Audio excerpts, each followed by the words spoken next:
Well, hey everybody, welcome into this week's episode of the Talk to Walk podcast. My name is Tyler Baker. I'm your host, and I'm so excited to be back in the studio today. I have a very, very special guest that I want to introduce all of you to. It's actually none other than my mother. My mom is here with me, and she's here to talk about today's topic. We're going to be talking about trauma and how to deal with it. But not even how to deal with it, but how in life, when things happen to us, do we in turn overcome them. And my mom has quite the story. You'll hear it. You're going to be shocked at some of the things you hear, but it's also a good story because in the end, all things work out. So, Mom, welcome.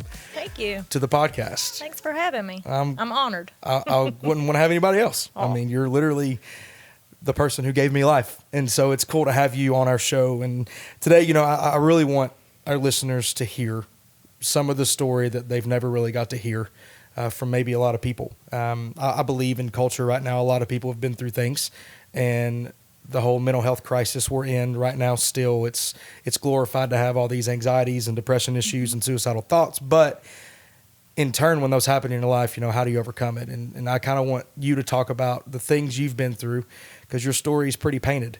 There's a lot of things that have happened in your life in the short X amount of years you've been alive that a lot of people wouldn't have made it through. And, you're my mom and you're strong to me, but it's just cool. I want people to understand today, really, that, the purpose of our podcast is that every conversation we have is that those that listen, we want them to walk better in their life because of it. But more so, I want those listening today to know that if they're in the middle of something that's traumatizing in their life, or they've been through trauma, there is a light at the end of the tunnel. Absolutely. And there is a way out of it. There is a way back to normalcy, that your trauma doesn't define you and you can't overcome it.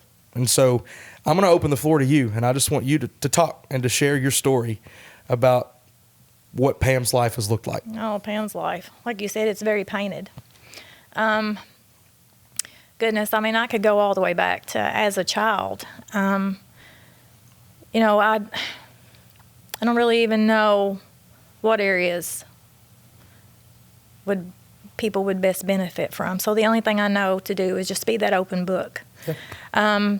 As a young child, there's a lot of my childhood I don't remember. There's a lot of things that maybe it's mental blocks.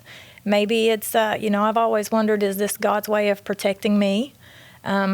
Just where I don't remember certain things. My real father, he was something. He was very abusive. Physically and mentally, and I got the emotional abuse from it. I saw a lot of things that a child shouldn't see. I heard a lot of things that no child should hear, and I can remember I just wanted to know I was loved by him. I wanted to know that he was proud of me.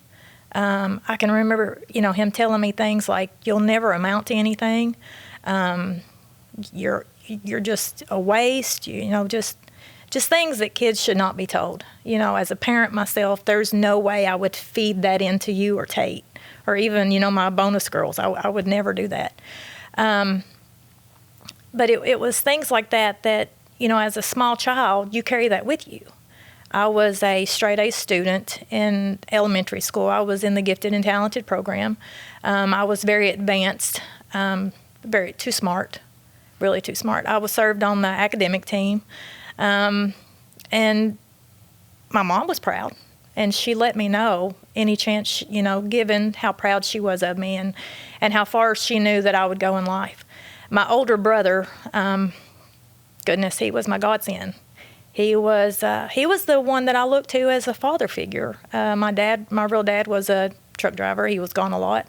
When he was home, he was gone a lot. So I never really had that.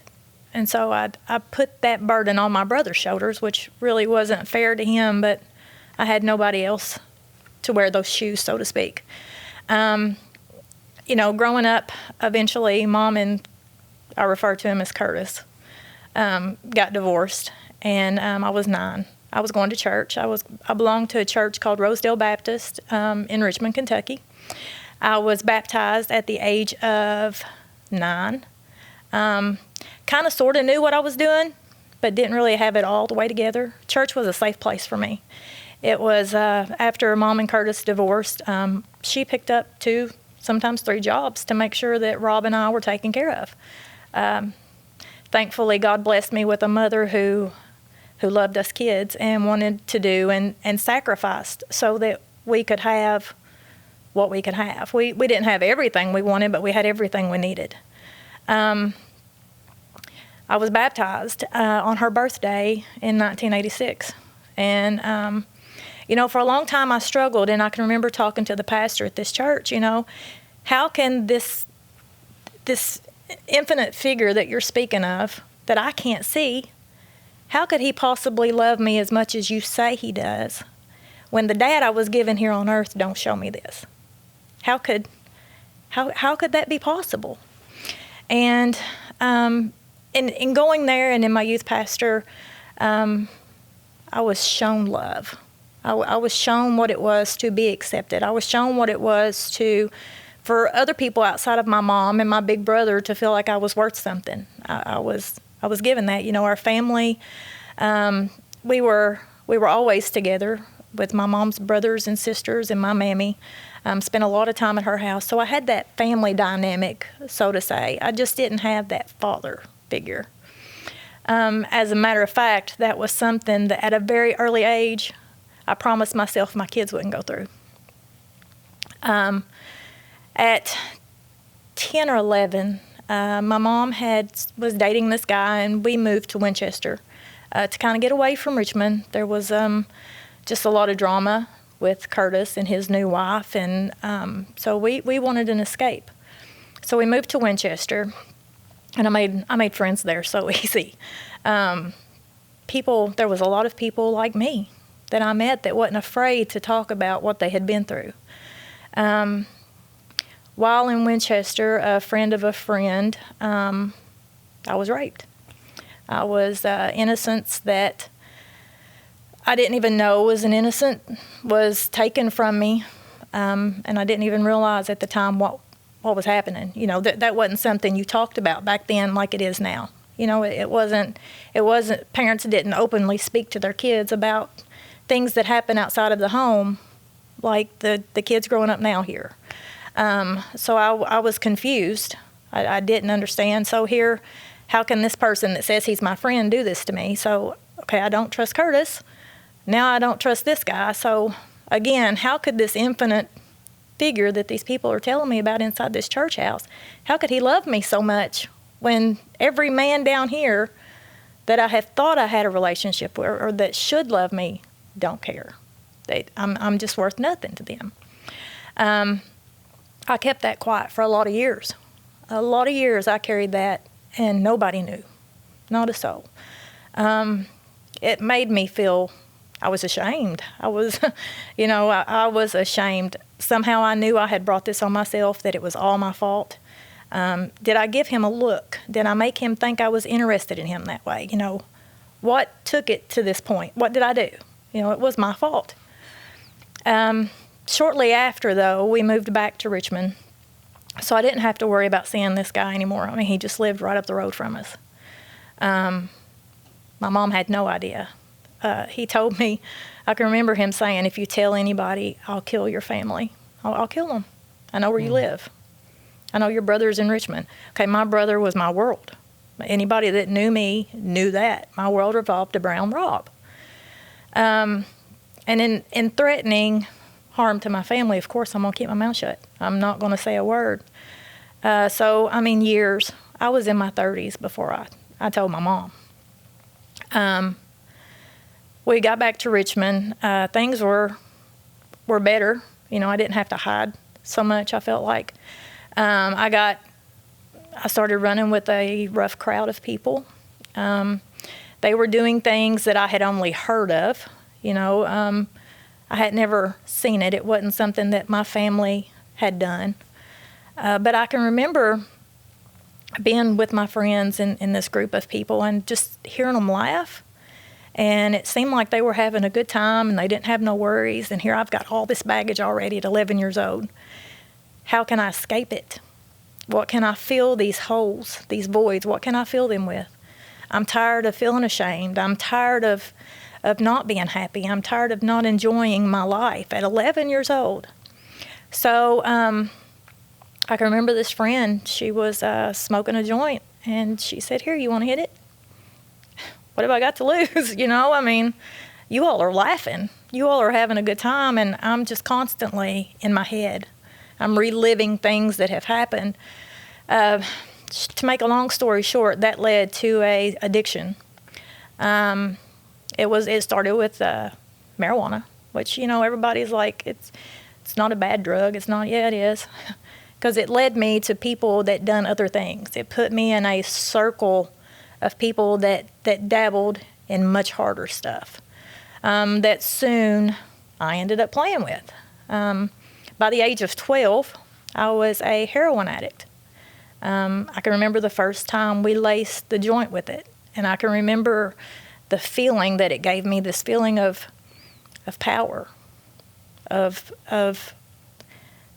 there's no pain. There's no memories right now. All I'm feeling is giddy, and I'm ready to go. And and nobody, none of those friends that I ran with then knew half of what. People only know what you want them to know, and I wasn't an open book because it was all my fault. I didn't want the finger pointed to me. My mom, she had no idea that this stuff was going on with me. She was working to make ends meet. I took advantage of that. I took complete advantage of the fact that my mom was at work from the time I went up till the time I woke up until after I went to bed. I had a lot of free time because of that. Times that I was supposed to be one place, I was somewhere else. How else is she going to know? This was before social media. This was before cell phones, before pagers. You had landline phones. You told your mom, "I'm going to be at so-and-so's house." They don't have a home phone. There's no way of tracking your kid down.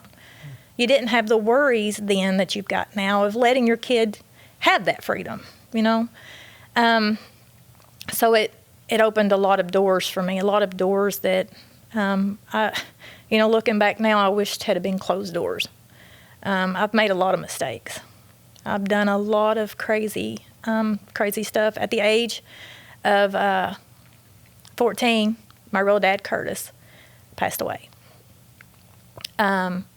Shortly before he passed away, I found out that I had another brother and sister who lived in Richmond, Kentucky, same town I was born and raised in. Had no idea that these two kids existed. None. I knew about my half-brother and sister, Marcy and Dwayne, but I had no idea about Kathy and Doug until let's say maybe a month before Curtis passed away. I was angry. I was mad. Not only had he not been a father and not done the things that dads should do, he kept these siblings from me because of his shame or because of him not wanting to be responsible. I mean, I don't know. He never gave me a reason why when I asked him. He never explained himself to me. So I don't know. I don't know his reason. But I look at Kathy and Doug, and I wonder, are they lucky because he wasn't part of their life? Are they better off because of that? That's an answer I'll never have. Thankfully, I have met both of them. I don't have the relationship with them that I would like to have, being they're my siblings. But they know about you. They know about Tate. They know about me. I know about their kids, which Kathy, she don't have any. But it's still sad because there's so much that I missed out on. So much that I feel like is being taken from my kids because of what he done. My mom remarried, and my goodness, he was a diamond in the rough. He was amazing. He showed me what it was to have a dad. The things that my brother couldn't do as my big brother, he done. He took care of. Took me a little while to trust him, though. It took me a while to know that I could trust him. And I think that happened. one day sitting around the kitchen table talking, I was a listener. I would pay attention to how he treated my mom. I would watch how he interacted with Rob. And we were sitting at the kitchen table one day talking about something crazy, and he looked at me and he said, "So, baby doll." And I was like, "You called me baby doll?" And I instantly started crying, and this man loves me. He cares. My 13th birthday, I had been with Curtis for a weekend. I know I'm going backwards, but it's just a memory. And when we pulled up in front of our house, there was these streamers hanging from tree to tree. And these signs that he had hanging on the porch that said, "Welcome to the teenage world," and "Happy birthday, baby doll." And he walked out to the truck as I was getting out, and he told Curtis, he said, "We're having a little birthday party. You're welcome to stay if you want to." That spoke volumes to me right there. And Curtis said, "Nah, I've got things I got to do." So I jumped out of the truck. Fine, whatever. It's nothing I'm not used to. And I go bebopping in the house, and there's cakes, and there's balloons, and there's streamers. And, it was just this big to-do deal that he always went over the top. He always went above and beyond what was ever expected of him, really. So he was amazing. He was truly amazing. He was there. He supported me. He encouraged me. He pushed me. He fussed at me. He scolded me. But he loved me. He had faith in me. I'm still, not doing the church thing. I'm still doing my thing outside of the home that nobody knows about. I didn't have money because I didn't have a job. So how am I going to score my stuff? I'm going to move it for them. So, there's a lot of things in that knowing me now, you would never know that's who I was then, At the age of 16, I had started getting into some trouble. And Mom said, "Okay, we're going to get you closer to your brother," because he had moved to Russell Springs, Kentucky. So she knew that I needed Rob. He was too far away to be a part of my life like I needed him to be. He had a son of his own, and at that moment, my world revolved around Rob and little Robin. And so Mom moved me to Somerset, 30 minutes away from where Rob lived, a place where I knew absolutely nobody. It was all strange to me. But her way of making sure I was okay was getting me out of whatever I had gotten into that she didn't know about. She had to put some distance there. I was mad. Oh, I was mad. I didn't know anybody. I had no idea what to do in this town, where to go. But it was probably one of the best things that my mom ever done. And I have tried to make sure that she knows I'm no longer mad at her about the move like I was then. It wasn't a secret. So, So you're 16. I'm 16. And all this stuff has happened. Yeah. In 16 years of your life. Less than 16, yeah. So I'm born. Yeah. And you said that was kind of the picture for you, that you never knew what love was. And so I'm honored that you say that, because I am, your son. Yep. I do feel love. Thanks, Mom. But that's crazy. Yeah. To sit here and have to hear that, not only as your son, but as just another person. That there are so many things in your life for the first 18 years of it that most people have experienced in some way, have someone they know experienced some way, and still yet never talk about it. Yeah. So the fact that you were open about that is massive, just because I know that right now there's people listening that may be struggling with the very same things you went through, the shame and the embarrassment and even asking the question, why am I still here? In student ministry, we have conversations every week with students. Man, I did this last night. Man, this happened to me last week. I made this decision. I feel so ashamed. I'm not worthy of love. Nobody loves me. And it's so sad to know that shame from trauma affects our life so much. Shame is a platform that Satan uses to hold us. to hold us back, to keep us from doing what God's called us to do. As long as you're in your little corner and you're hiding behind all of these different labels that you want to put on yourself, you can't do what God's called you to do, because you're restricting that. You're holding that back. And I've done that for a lot of years. I didn't do, once I become a mom, I didn't do everything perfect. I didn't raise you in the church like I should have. Life was different. I was a single mom. For the first 2 years of your life, I done what I could do. Thankfully, I had an awesome support system in my mom, my stepdad, and who I call my dad, and my brother, with their hands in and willing to do whatever they could to help make sure you had what you needed, and we were taken care of and we were loved, and I was constantly encouraged that, you've got this. You can do this. Your dad and I, we were off and on a lot, which we were young. I was 18, he was 19 when you was born. He was an only child, so responsibility was absolutely something he had no idea what it was. He was given everything. We would get back together. He would play dad for a little while, and I would think, okay, this is good, and then something would happen, and we would break up again. Finally, you were 5 when him and I finally got married. I was 6. 6? Yeah, I was 6. We got married in 99. You were 5. Mom's always right. Okay, well, I got to do the math. My brother wouldn't even walk me down the aisle to give me away when I asked him. He said, "You've got no business marrying him. I won't do this." And I said, "But I got to make things right. I want to raise Tyler in a home with his mom and dad.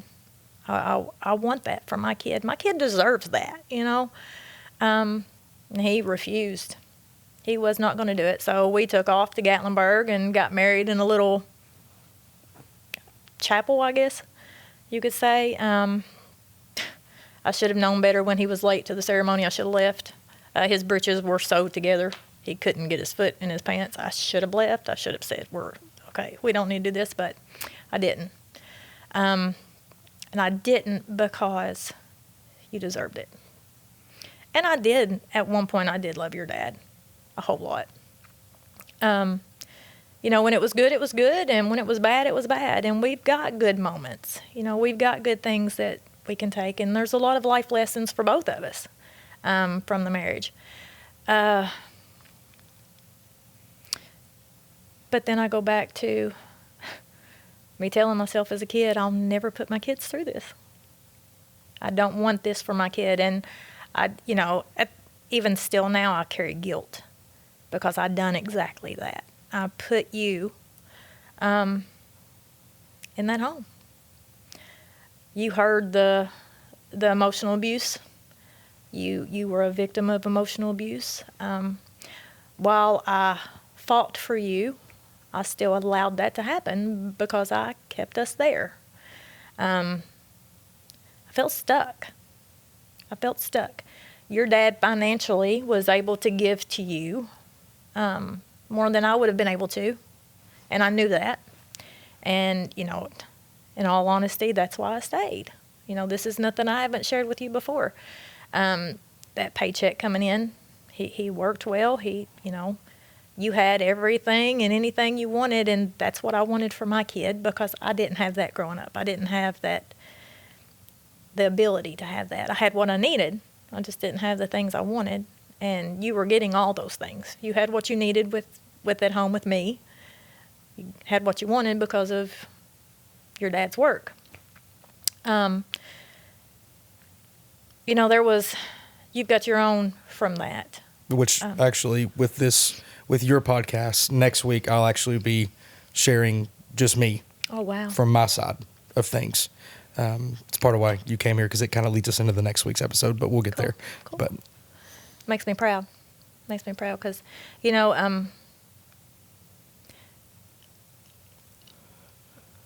I don't think, in all honesty, I don't think your dad really knew how to show his love. Because I don't really feel like a lot was shown to him. It was just money. It was just give, give, give, give. And it was not the emotional support. And I just really feel like that's a lot. He didn't have that with his dad. You know, his real dad wasn't there. So his stepdad, while he was a good man, he was more interested in his friends, which is the same way your dad became more interested in his friends than his family. You learn what you're shown. You know, it's learned behaviors. But, you know, I had you. That's all I needed. You know, that was it. While I was married to your dad, you know, my best friend had gotten into some legal trouble. We were still unchurched. We had tried a couple churches. Nothing fit. You know, there was a lot of church hurt. And my best friend who had gotten in legal trouble, she was mandated to go to these meetings called Celebrate Recovery. Once a week, twice a week. I don't remember how many times it was. And we had actually moved her in with us. Signed her out of jail, moved her into our home. And she would ask me every week, hey, why don't you go to this meeting with me? You could probably get something from it. To back up, because I've kind of jumped real far, in the midst of all this with your dad, your Uncle Rob, your paps had passed away in 2002. Yeah. That was a huge loss. That same year, my brother was diagnosed with a very rare form of cancer, and told he had a 5-year life expectancy. That was a really hard pill to swallow. Still is. And he fought. Mm-hmm. He fought those 5 years. Numerous surgeries, chemo, radiation, you know, and I was angry. You know, the only two men in my life to ever show me unconditional love of what it really looks like are both fighting to survive. I'm going to bury one. A month before I bury him, I find out that my big brother has got this, and they're saying he's going to be gone in 5 years. You know, it was a lot.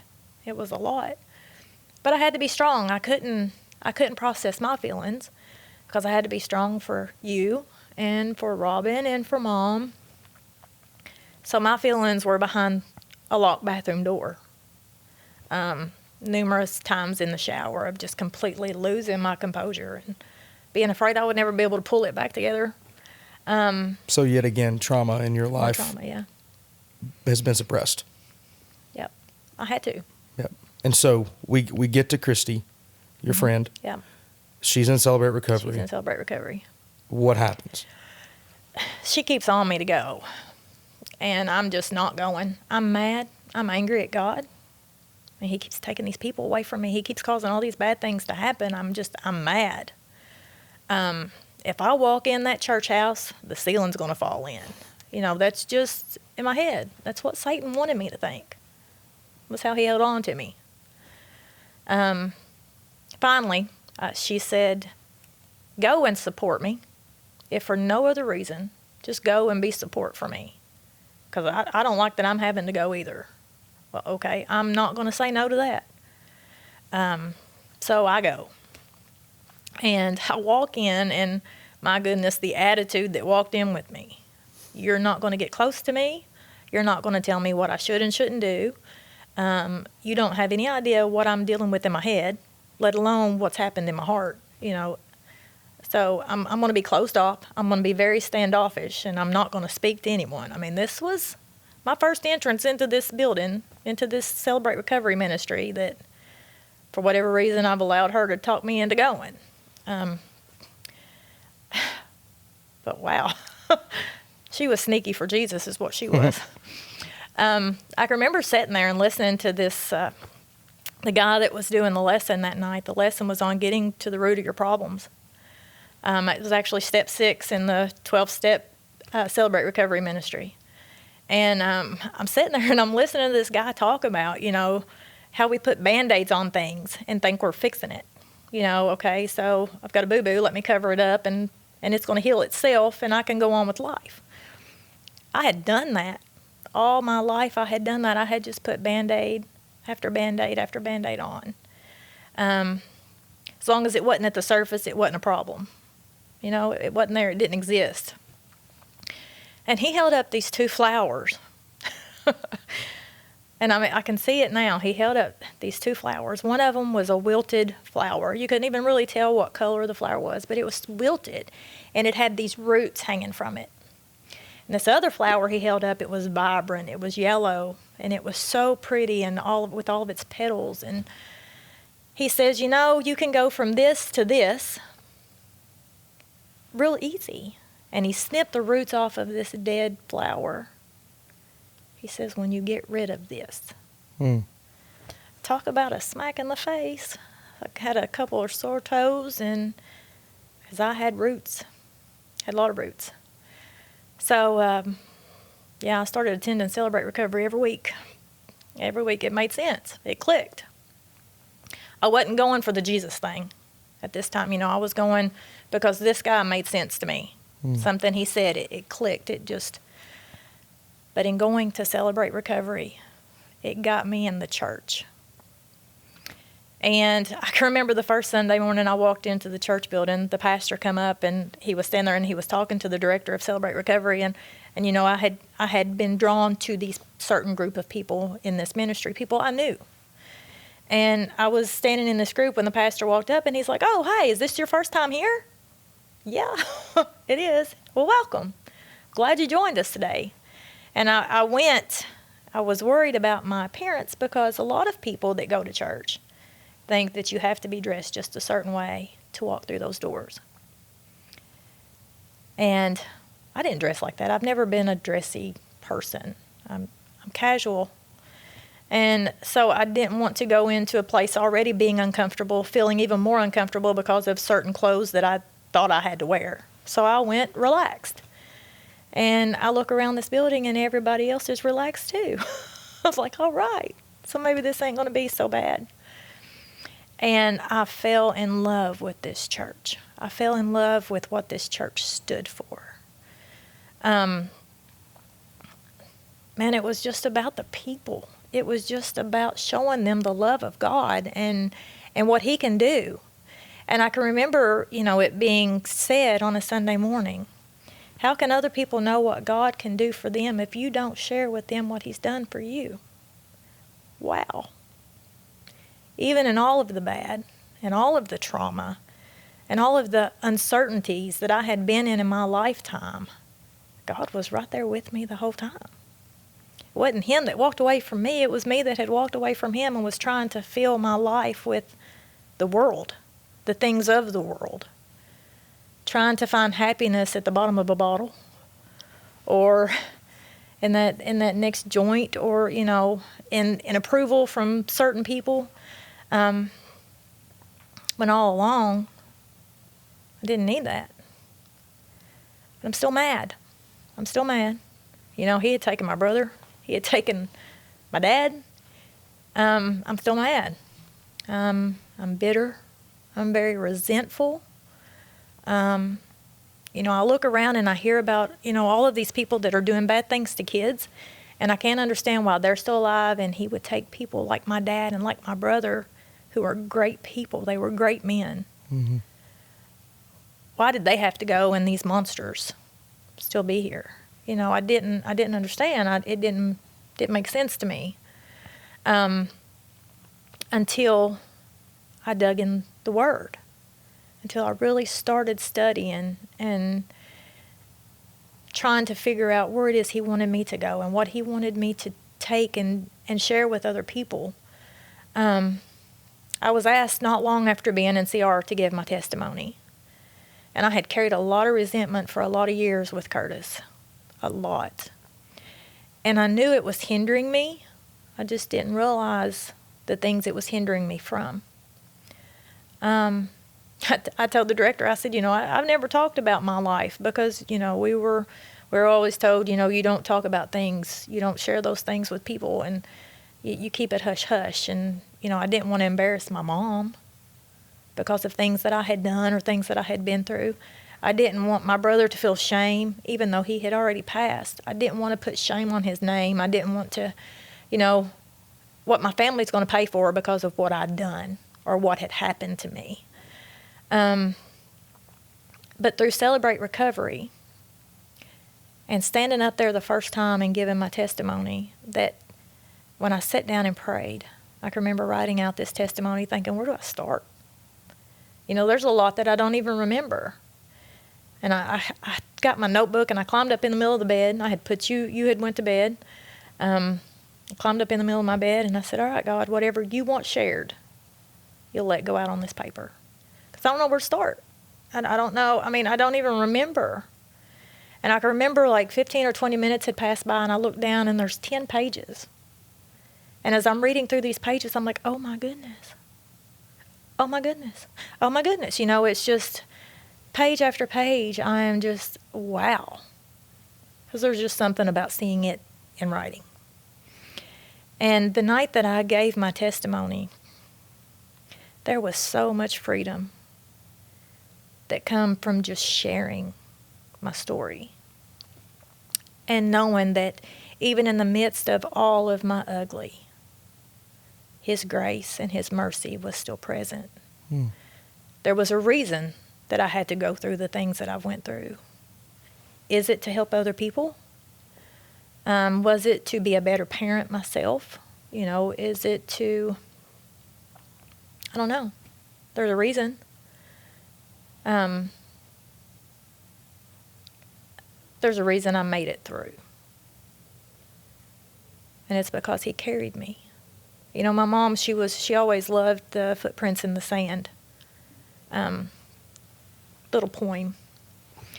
I can remember having that on the wall and seeing where the two stop and the one starts. And there was always just one set. You know, I never felt like I had anybody with me. And I don't believe that getting through all of these things in my life, those were my footprints. I believe that was the times that I was being carried.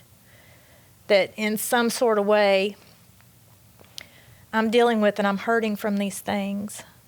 Maybe to keep others from doing it, or maybe to rely more on Him and less on me. You know, maybe that's why I'm stuck in it, because I'm relying on self to get me out of it. It really affected, you know, looking back at all this, it affected my prayer life.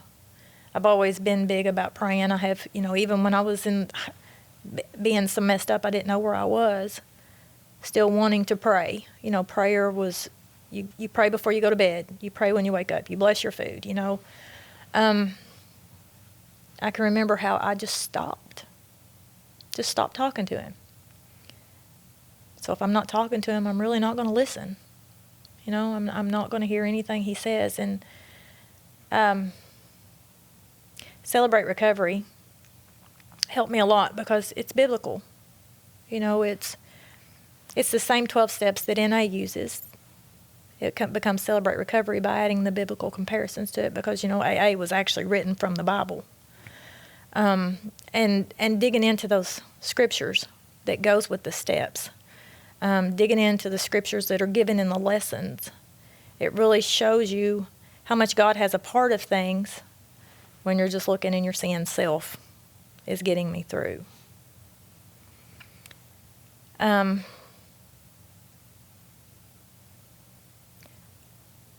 I soon realized that I wasn't mad at God. God didn't take them away from me. He didn't cause these things to happen. You know, he gave my brother and my dad rest. He took them out of the sufferings of this world. He took them and He gave them peace. You know, I would love to have my dad and brother here with me right now. I'd give anything if they were still a part of my life here on this world.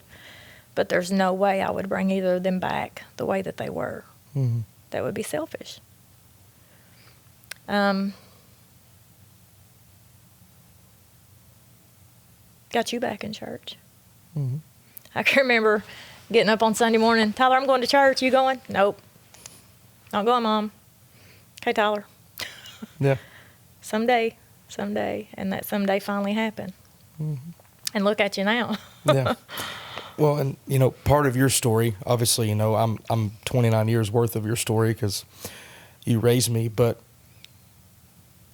I guess the only question that I have for you I don't know if I've ever been asked you this, but with hearing your story in a different light and a different perspective now, not just as your son and growing up, but actually stepping out of it and listening to you just as a person, you know, I just see so many scars and so many times of failure and shame and embarrassment and all the things that we all carry.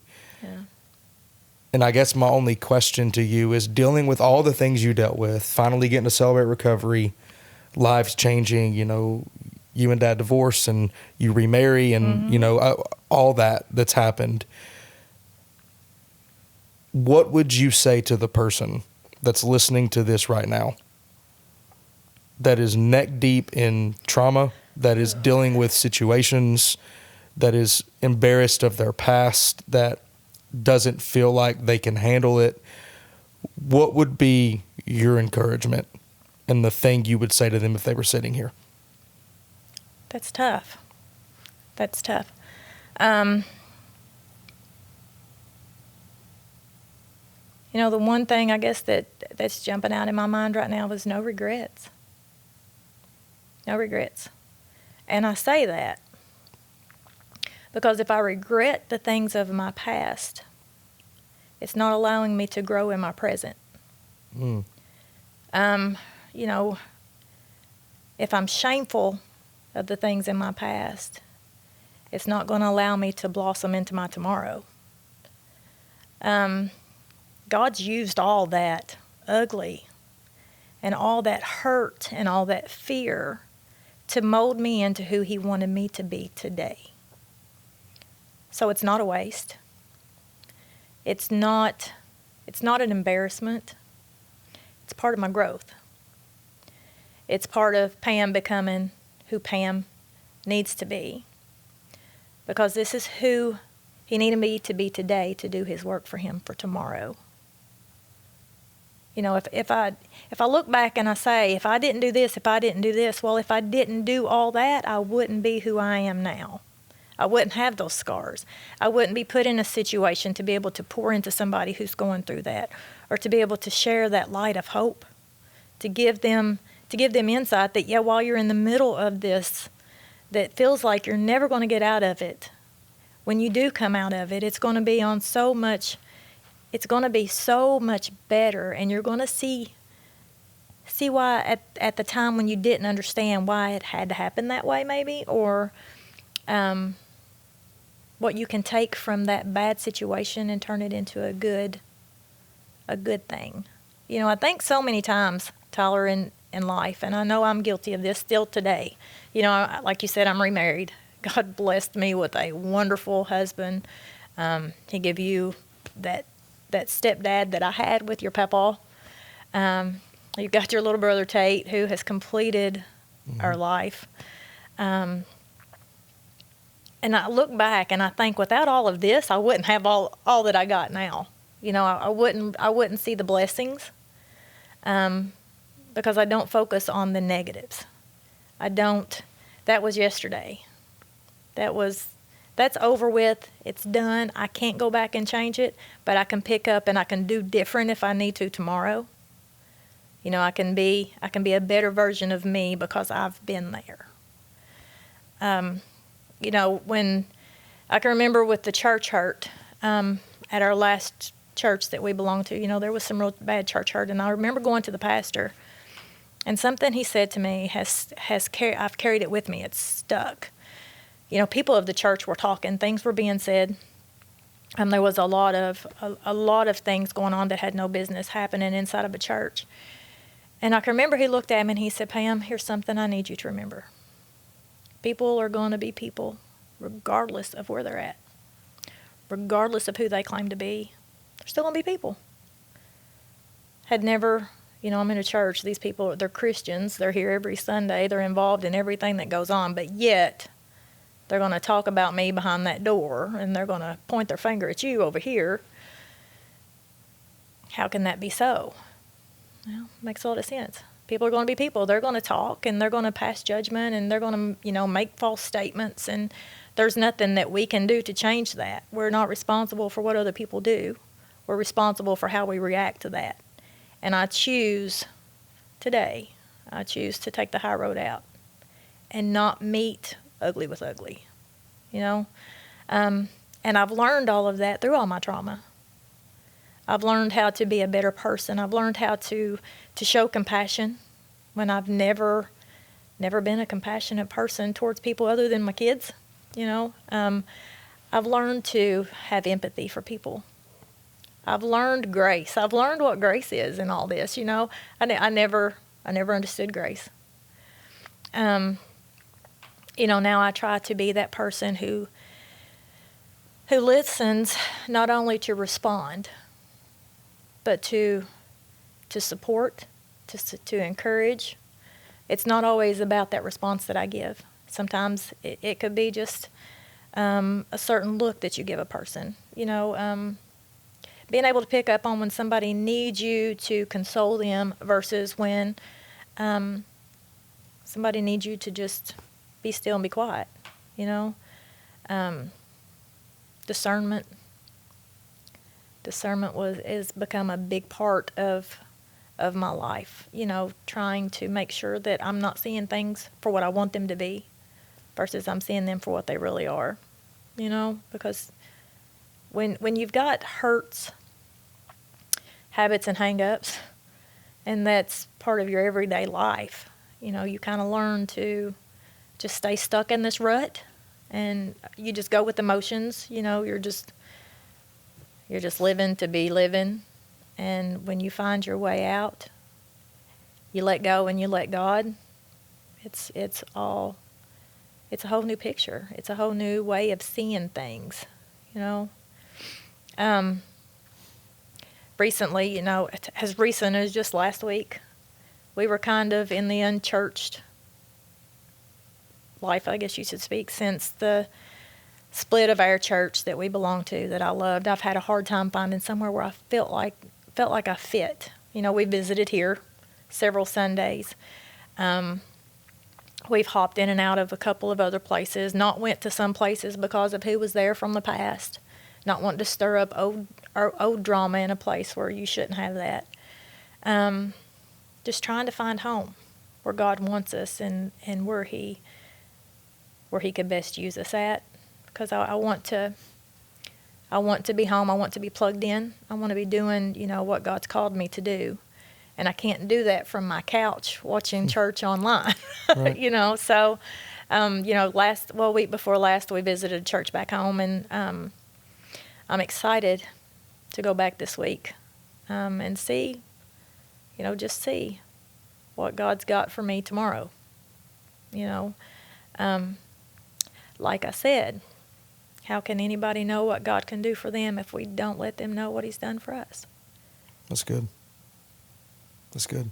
And I feel like the whole baseline of your story, you've said it to me 1,000 times, is there's no hurt that God can't heal, and there's no tear that's ever wasted. Yeah. Because all things work out for the good. They do. Thank you for being here, sharing your story, sharing your heart.